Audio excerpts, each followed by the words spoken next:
Welcome back to Agenda Kenya with me, Jason Nyantino. Tonight we are focusing on various public interest issues as the country prepares for the next general election. My next question is from Redempta Kavindu, who is a student.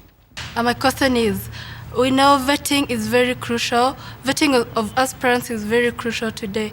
What are some of the mechanisms the government or the people at large can put in place to ensure that persons of integrity are elected? Thank you. Thank you, Redempta. Carol, give it a go. I personally believe, as the citizens of Kenya, when the aspirants, the MPs, the governors, senators come and ask you for your votes, as citizen, you do not need to listen to what it is you're going to do. You look at their past records, find out where have they participated before. If they ran CDF funds, what have they contributed to the community? In their families, how are the moral standings? In the community, are they people of integrity? Do they go to do they go to church? How do they participate, be it in the church or the mosque? How do they participate in the community? Do they add value to the community? Do they participate to the youth? And is their way of strategy of dealing with the community, do they deal with participatory, or is it top down, or do they involve the community in their daily activities? Do they listen to the people? Do they hold barazas? You know, people have many questions in the community. Do they have forums for people to participate and contribute? Because a lot of our leaders come and sell us such beautiful visions and goals, and we buy them without looking at their past record. Wamefika Form 4, you know, do they have a certificate? Do they have a degree? What are you looking for as an individual? Look at their past records rather than what it is they're selling. But once you establish all that information about a candidate, yes, what should you do then? Should you just keep quiet about it, or I want specifics? Okay, in my personal area, I'm an aspirant in Kajiado. I'm running for county ward rep in Ngong Ward. And for me, what we are doing is that we are rallying youth to back up people who have integrity, people who are not involved in land grabbing. Because I'm a community leader, I'm very grassroots based. So we know all the people who, for example, I'll give a personal issue in Ngong Town. We have an area where people pour city council, you know, the exhauster ile inabeba choo, it comes and actually from Nairobi and pours sewage waste in Ngong Town, when we know that the local administration, there's someone who is pocketing 2,000 shillings and they divide that money. So we know such basic things. So as young people, when I say young, I mean under 35s, we are rallying around leaders who are not involved in such matters of impunity. All right, thank you. Yes. Brian, building on what Carol is saying, once a voter knows that X is bad and Y is good, I mean, even before that, by the way, how does this voter get this information? First, Jason, before I answer your question, sometimes I even ask myself as Brian Weke, do I really need to run? Because the bar that has been set, it has moved from where it was at a very serious level to a very low level. And sometimes I ask myself, I see certain characters in Nairobi as leaders, and I ask myself, do I really want to be like those people? Do I really want to run to be in the same platform with those people? Will we even sell serious agenda to the people? And honestly, I think we have three arms of government. We have vetted the judiciary, and I think it would be important for us to vet parliamentarians, because if you look at the next dispensation, Parliament will be one of the most powerful institutions, because Parliament will be vetting the executive. Now, if the machinations we've been seeing over a period of time, where you elect dubious leaders and they go for undercover dealings, they go to Parliament and they're being paid, so even it waters down the process of implementation of the Constitution. Yes, Brian, that's good. But I asked you, how does an ordinary voter in Kamukunji get to have that information so that they're able to act on it? I think the information is out there. Really, we have the media, which you're part of, and we can see these characters. we see them on TV all the time. We see how people really, we have to look at the past history. What have you been doing? What have you done to the people of this country? If you're in Parliament, how have you been voting? If you are a member of government, were you executing your duties and responsibilities to the best of your ability? Really, the processes are there. We know them. Okay, Jason, if you are to run, we know about you. Your past is not questionable. All right. Kingwa, very quickly, how will you want to be vetted? Because you have put yourself out there. You need to tell us how you want Kenyans to vet you.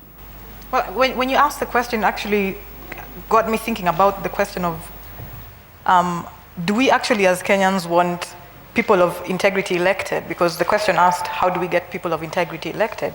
And I say that because there's a way in which we make it as if the voters are the innocent, wonderful people, white as snow, and the politicians are the ones who come and corrupt everything.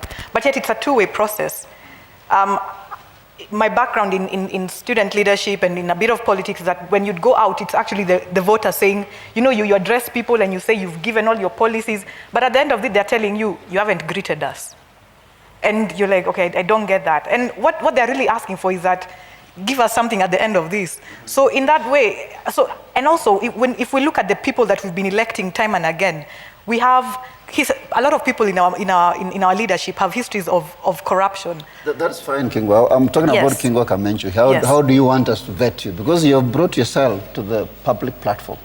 Well, for me, I say action activities that you can tell a lot about by what a person does by the kind of activities that they're doing, because talk is cheap.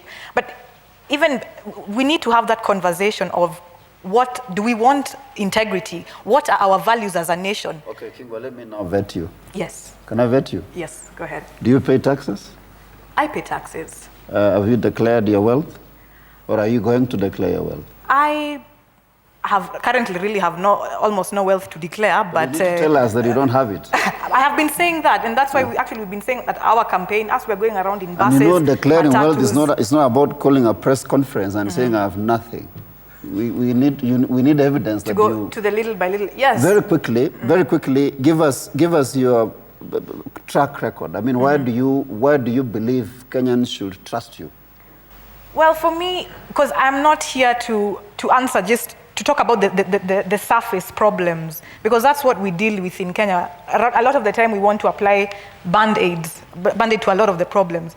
And things such as clashes that come up every time and again, things such as the MRC, these are things that have actually, this is not the first time that we've seen these kinds of things.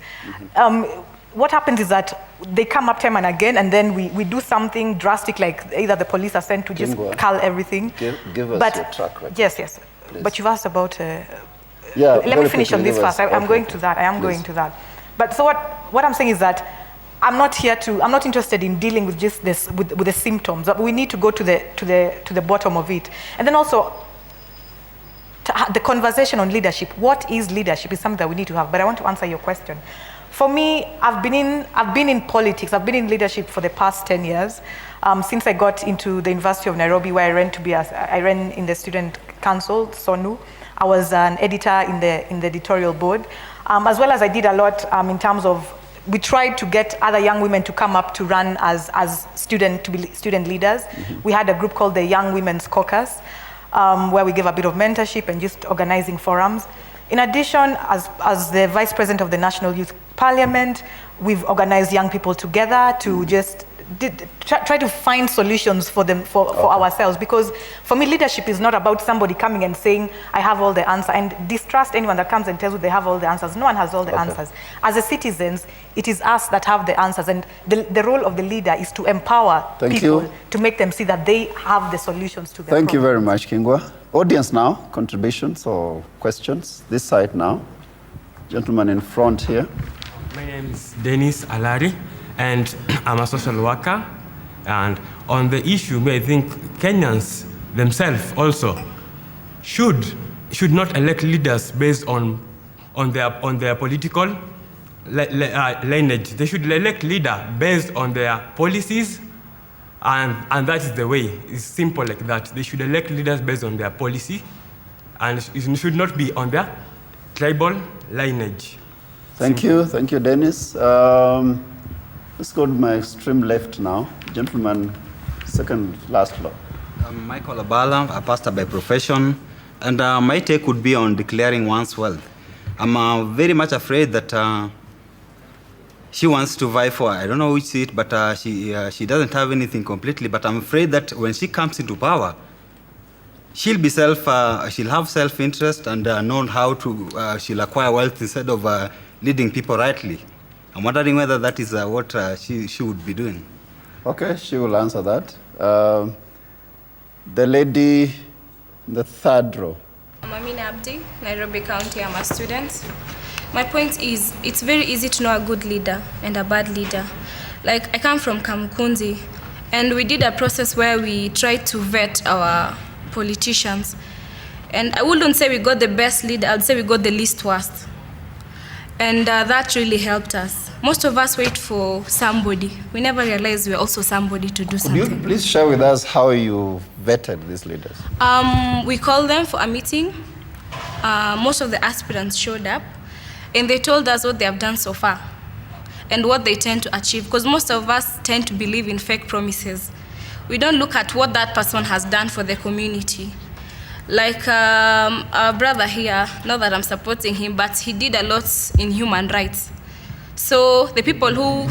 That meeting? Yeah, he did. Okay. He was there. So, and we analyzed him, and it was good. So I'm saying we should, because that leader has grown with us, so we know that person. I might say Weke is a bad person.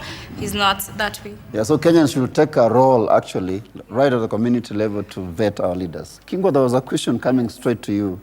Thank you for that question. And I want to say that for a long time, as a history, for a long time in the country, we've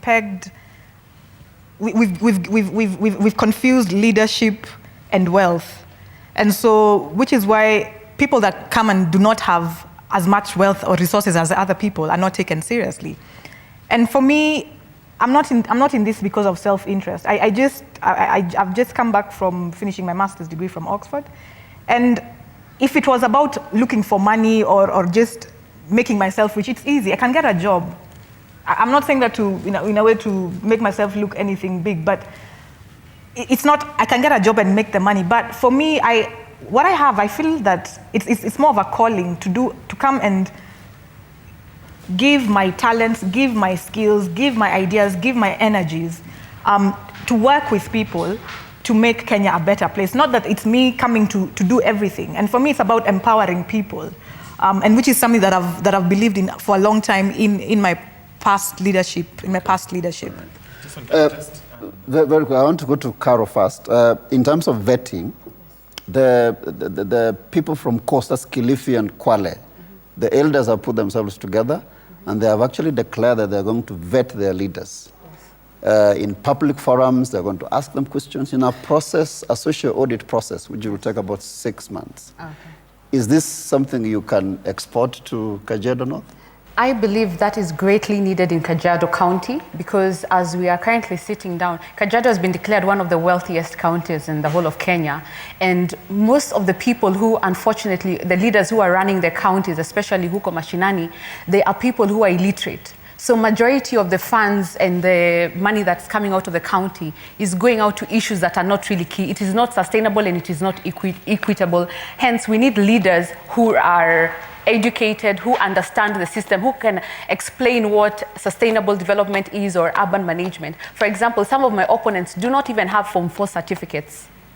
So I believe that vetting is crucial, and it needs to be exported into every county, not just Kajiado County. Thank you. Time for a break now, and if you're watching us, probably it's a good time to be part of this discussion by answering this question. What do you think is the best mechanism of vetting our political leaders? What do you think is the best mechanism of vetting our political leaders? Text your answer to the number on your screen, give us your name and where you're watching us from. We'll be right back.